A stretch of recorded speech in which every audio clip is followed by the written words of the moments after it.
I know people are planting. I just know. I am.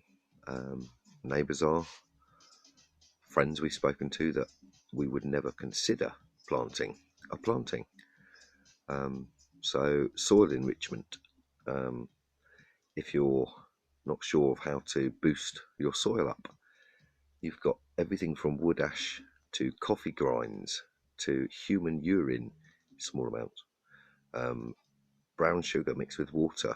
If you've got molasses, honey, you've got to think what the earth would put back into a plant that's growing. So it doesn't have to be a chemical. It doesn't have to be something unnatural. It can be something that you own already or discard after using.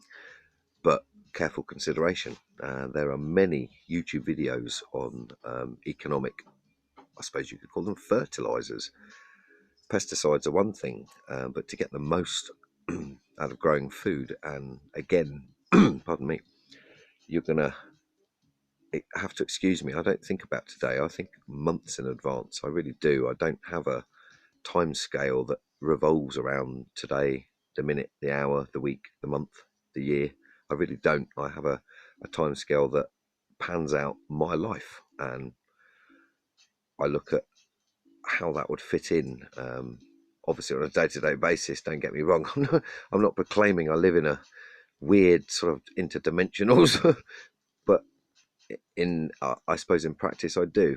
Um, so these are things that you might not see the value today, but I assure you, regardless of how this global economy works out and this pandemic crash they're influencing our entire lives with, um, you'll want to grow and have at least a small food supply, and part of that is going to be enriching the soil that you grow in.